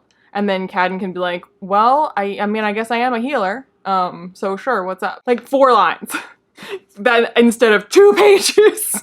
Like, no. Just no. And like, then I was like, oh, that's why this book is this long. Because it's like that. No. Okay, so DNFing that, I think obviously, no good could come from me continuing that. I keep collecting Natasha Pulley books. There's dust on this because I've had this for forever. This was the first one, so that's why it's on this list. I have owned The Watchmaker of Filigree Street since it came out. This is probably a first edition. Okay, it's not a first edition. I've owned this basically since it came out because it's pretty and has this like hole in it and is gilded and pretty, and I've said pretty like 10 times. And as far as I know, I don't even know that much, is that it's either alternate history or like steampunk or like historical fantasy, something like that. And all her books are so pretty, and I keep buying them and not reading them. And I need to like actually know if I like them. I think there's a good chance that I would. They all sound great. Then again, Adrienne Young's books sound great and they aren't. So anyway, this was the first one that I ever bought. So I want to read it and confirm if these are any good. So yeah, looking forward to this. So the book that I finished last night that I would say that I enjoyed, as to like what to rate it, like 3.5, 4, I think, because the way I'm going to talk about it, I feel is going to make it sound like I don't like it. And I want to be clear that I did enjoy reading this book. But anyway, okay, let's talk about what the book is. It's The Watchmaker of Filigree Street by Natasha Pulley. And I think I will have put the clip already before this about like why I put this on the list. But yeah, I own a bunch of Natasha Pulley books. This was the first one that I ever owned, and also possibly the first one that she published. This might be her debut, not sure about that. It is definitely the first one I bought, because like, how could I not? This is just a stunning book.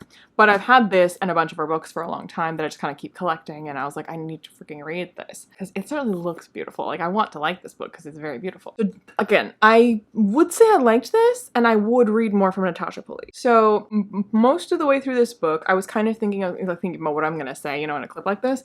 And I was like, well, I kind of feel like maybe the way that this book is kind of more like what I would imagine a good version of cozy fantasy to be, because I am interested in what's happening. I am interested in these characters. It's a pretty interesting setup, but like as to what's happening, as to what's going on, as to the driving force of the plot or whatever, there actually isn't much. And partway through the book, I was like, are we going somewhere with this? And not quite in the way that First Law is, because First Law has that thing too where it's like, where are we going with this? But with First Law, there's a lot going on that you could be like, I don't know what the ultimate destination of this is, but like there's a lot of like rich political stuff going on. So like, I don't know where we're ultimately going, but there's like a lot to resolve or to unravel here. Here, I mean, it's somewhat, I guess, that kind of a situation where we've kind of set up a fairly intriguing setup, but like really we're just kind of doing day-to-day stuff with a sprinkling of like, it's definitely more than magical realism. It's speculative, but it's a very specific and limited kind of speculative. But yeah, as to like what our characters are doing and what's going on with them and what is set up as a situation that may or may not need to be resolved, it's not really clear that it needs to be resolved or that a resolution is forthcoming, which kind of weirdly ties into the speculative theme of this book. And I don't know if that's maybe why it's like it is, maybe I'm giving you too much credit. I don't want to spoil it because like, the thing that's speculative about this is not known to you for a good chunk of this book. It's much later on that you get the revelation of like, oh, this is speculative and it's speculative in this way. And I thought that part was clever and well done. But basically sort of like the way that this kind of shakes out and resolves itself at the end it was both too much and too little.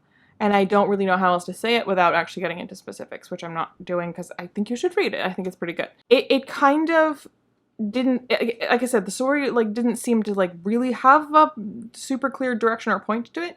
And then all of a sudden it super did and turned itself up to 11 just for like a second, and then like turned itself right back down again to like a simmering 2, and then acted like 11 hadn't really happened. But I was like, 11 happened, and you guys are kind of reacting to 11 happening, but not, you're reacting to the fact of 11 happening, but your reaction is back at a 2, and an appropriate reaction for 11 is at least a 9. I don't know if that makes any sense, but it's like a really disproportionate reaction, like to what's been going on. So there's a reaction to what's been going on that's just like way out of proportion to what it is. And then that resolves itself. And then the reaction to this thing having happened, again, there is a reaction to it, but it is not an equal 11 type of reaction, which it really feels that it ought to be. But we like calm it back down and bring it back down to kind of like a mellow story. But I'm just like, but you turned it up to 11 right there, just for a second. Like, you burned the shit out of the top of this thing. You put it under the broiler for a second there. Don't act like you didn't burn the top of this. Like, oh, that, and then because we didn't really react that strongly to this thing that had happened, like, when this thing happened, I was like, whoa! And then we didn't, like, do that much with it, or the reaction to it wasn't that strong, or as strong as I feel that it ought to be, because I was like, what? It's really hard to talk about non-spoilery. Anyway, if you've read it, please let me know. I'd like to talk about it.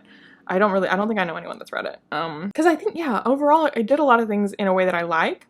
I guess I haven't said anything about what it's about, because it's kind of hard to say. Like, it reads like historical fiction, but then it has this, like, speculative element to it that kind of creeps up on you. But really, it takes place in, like, the turn of the century, like, right before 1900, so 1890-something or whatever.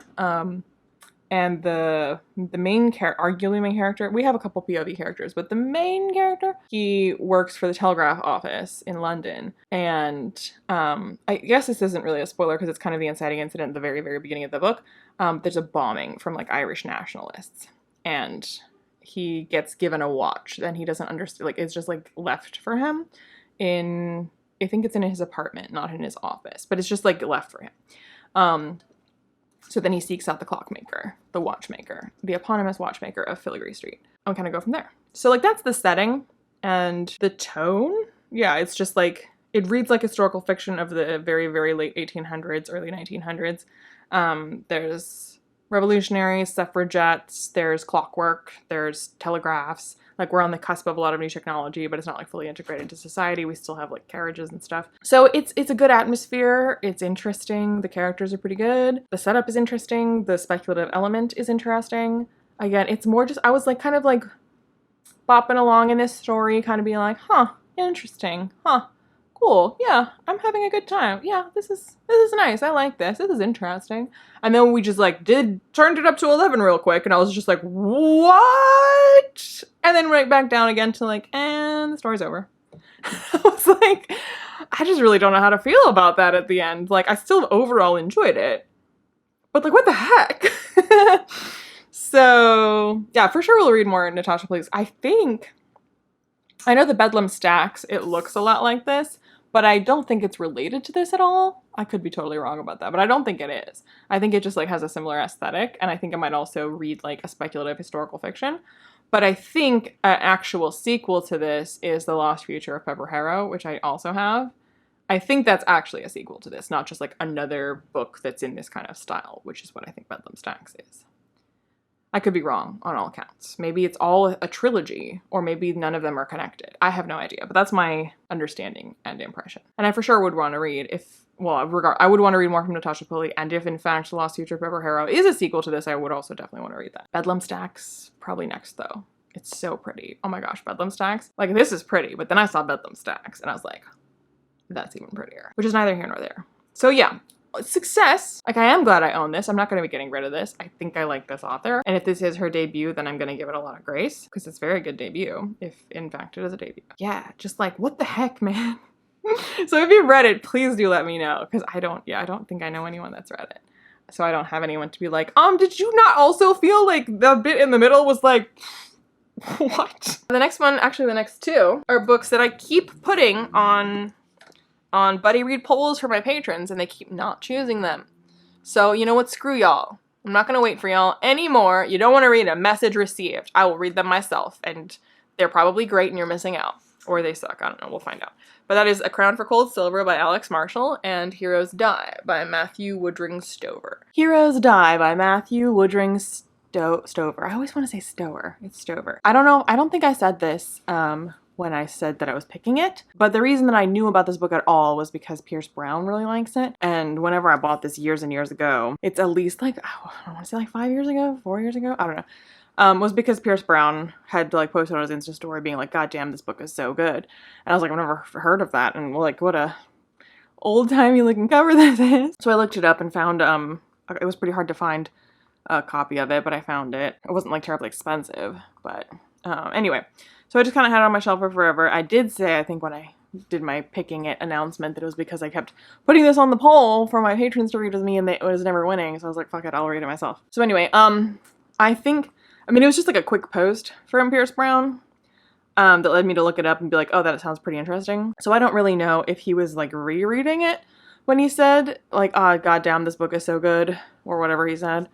Or if it was his first time reading it. I think my impression at the time was that this was his first time reading it. But having read it now, again, I don't know this. I would not be surprised if this had already been a favorite of his for a long time and he was rereading it, because reading this and knowing Pierce Brown likes it, I was like, yeah, well, can see why, you know, it's not exactly like Red Rising, but there is a lot of the way that this is written that is reminiscent of Pierce Brown and how he likes to write. So if you like Red Rising, and I don't so much mean the story of Red Rising, although a little bit that as well, it would be kind of spoilery, I think, to say why. But anyway, mostly I mean like the kind of style of writing that Pierce Brown has. It's pretty, I feel decently confident saying that he must have read this first before he wrote Red Rising. Like, he must have read this a long time ago and had been a favorite. Just like the way, so this is the first book in the series, The Acts of Cain. And the main character, this fine looking fella, is called Cain. I guess it's told to you pretty early on in the book. It's not like a big reveal either, even if it's not told to you immediately. Maybe it would spoil like the first chapter or something? I forget. Yeah, so okay, I guess technically this is a spoiler for like the first chapter or something. So, but it's like what does the book jacket say? Okay, the book jacket tells you this. So I'm gonna go ahead and say I can tell you this. This is quite interesting and quite unique. I guess I should say I liked it. I think I would give it 4 stars. It's a little bit overwritten. Okay, I'll get into that in a second. I was gonna tell you what it's about. This main character, Cain, is also known as Harry because in the world of this book, this is, I think, meant to be a future for us, rather than an alternate world, but I'm not totally sure. I don't know that it ever explains it. But basically, let's go with far future. Actors are not just performing, and it's not also just like they're being thrown into dangerous situations that are filmed or something. They are being, the mechanics of this aren't super gone into, but they are basically being transported to like a different dimension, a different place in time, this other world. And when they're transported there, the studio that controls them is able to maintain a link with them. And so people are not only like watching what they do, but they're also able to like sell basic kind of like VR experiences of what they do. So they can, whatever Harry, the actor, gets up to as Cain in this other world, people can purchase the experience. So they can feel that they are Cain and what he's feeling and doing and whatever. But the thing of it is that this other world where they are, there are actors. Harry's not the only one. There are studios that own a bunch of actors that send off to do this. But this is, you know, like a real place where people who are not actors live. And what the actors are sent there to do is to kind of like, it's kind of like reality television is kind of scripted in the sense of they want there to be conflict between this group. They want there to be drama. So they guide the narrative that way or egg people on in a certain way or whatever. So basically the studio tells the actors, sets them up for, gives them a directive to basically cause trouble or do something in this other world where real people are and real people's lives are on the line. Real consequences for these acts occur for the people over there. These actors are kind of told to, like stir stuff up so that there'll be something that's good for like a storyline, for an adventure. So Harry is a pretty famous actor. The character of Kane is very popular. But like when Kane is doing stuff, not only does this affect other people's lives because it's a real place with real people, it affects, Kane as well. He's physically there. He's not just like a hologram. So like if Kane is like fighting with a sword with somebody, as he often does, and he gets stabbed, he can be brought back to our world, but not without like that breaking his cover. And also, I mean, if he gets killed, he gets killed. Like he's physically over there. So these actors are being put in great danger for themselves, but also real people are being swept up in these narratives, and it's all for the purpose of entertainment. So it's basically the idea of like how messed up are gladiator fights when that's all for people's entertainment, but like on crack. So that's kind of like the setup for what is going on here. And then there's politics at home, meaning like on Earthworld, and there's politics of this other world. And both are going on simultaneously, and some of it is related and some of it is separate, and it's just kind of a lot going on. Anyway, the way that this is written, the kind of hyper drama of some of the things, and there was so many times when I was like, I'm just waiting for this book to say changing the paradigm, because that's one of Fierce Brown's favorite expressions, and then, I shit you not, he did say it. You have that expression in here, like shifting the paradigm or changing the paradigm, which was I always like, Pierce Brown for sure read this first. But there's definitely some like Darrow qualities to Kane, and a little bit, I think Mustang is a better character, but the female character, Shauna, Palace Rill, she's got a bit of Mustang in her. And the whole setup of this kind of like, especially the Institute in the first Red Rising book, of this kind of like fake place that's real place. It's a fake place with real consequences kind of thing. Again, I feel like Pierce Brown read this first. Anyway, it's a pretty creative concept. Just the concept alone gets a lot of points for me because I've never read anything quite like this. I think it's executed quite well. Again, I would say it's a little bit overwritten at times, but it mostly pulls it off because like it really wants you to be buying into how fucking cool Kane is and how badass these moments are. And a little bit sometimes I was like, okay. But mostly I was like, all right, that was pretty badass. Okay. And then I didn't really do this on purpose. So my favorite screen composer is Ramin Djawadi.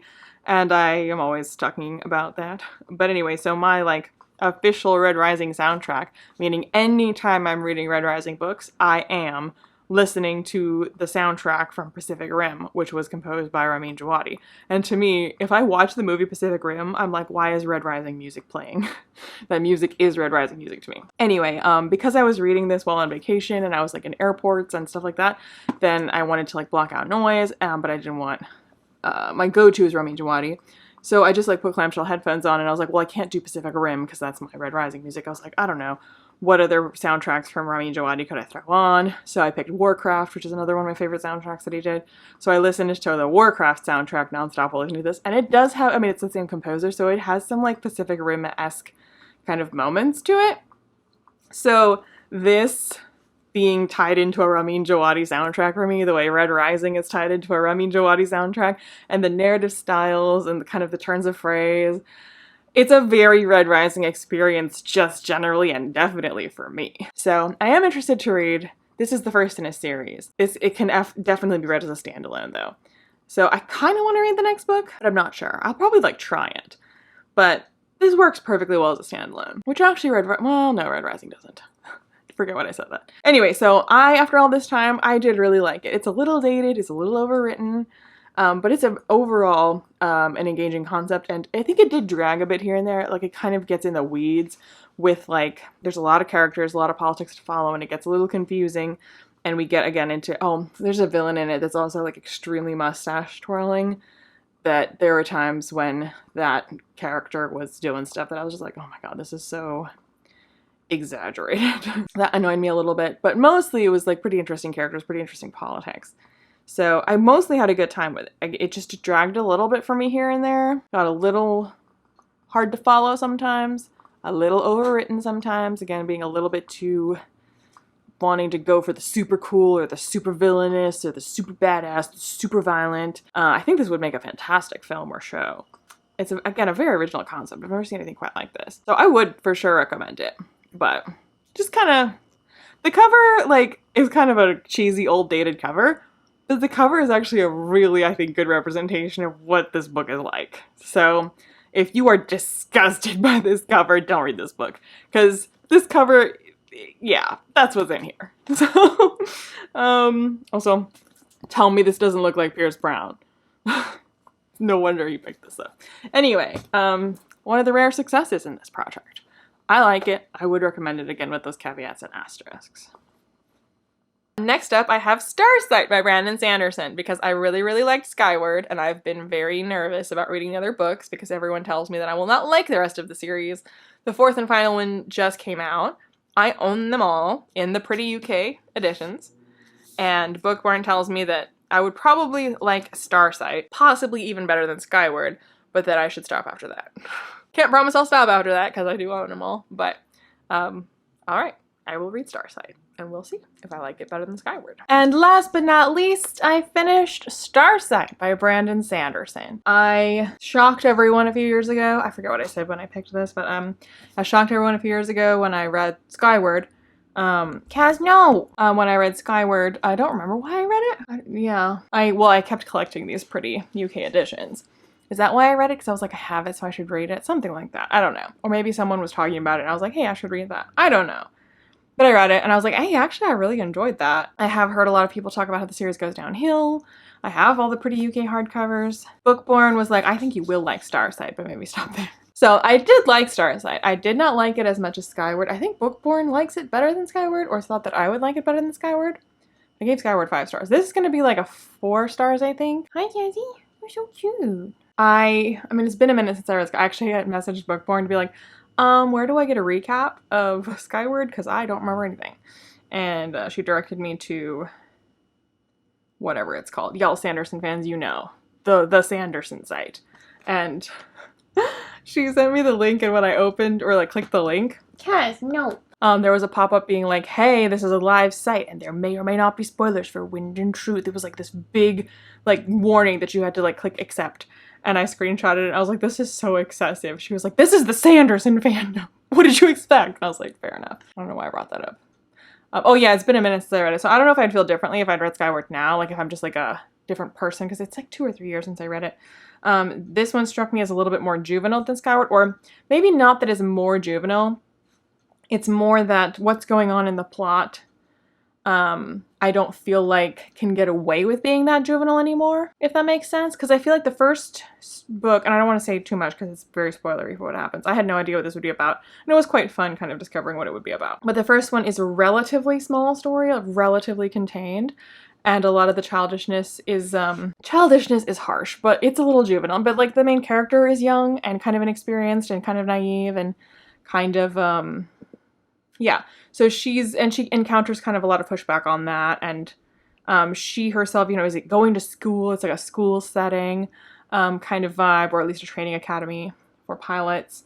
And it's a lot of kind of like making friends and enemies with her her peers.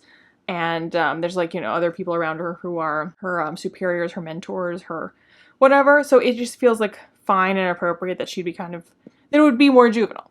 This, Spensa, is much more kind of on her own and dealing with like the big wide world out there. And the big wide world out there feels very like the PBS Kids version of the wide world out there. And I know this is YA, and I very much tried to bear that in mind and be like, well, you can't expect this to be Abercrombie. You can't expect the sudden reveal to be that everybody is, you know, a piece of shit. This is a Sanderson book, and this is a YA Sanderson book. But even so, it just at times was too twee for me for the kind of like big story that this was. That being said, I did think it had some really cool ideas, and I think mostly it executed on the ideas themselves pretty well. It was more sort of the tone and the way the characters talked, characters beyond just Spensa, that it felt very like after school special version of a lot of these ideas. But the ideas themselves, like I said, were pretty good and pretty interesting, and he did some interesting things with them, and certainly left off in a place that I would definitely want to read the next one, and I do own them all, so I kind of plan to read them anyway.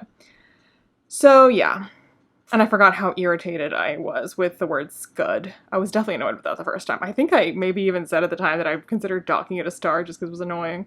There's a lot of scud. And if you don't know what I'm talking about, scud is a made-up swear word.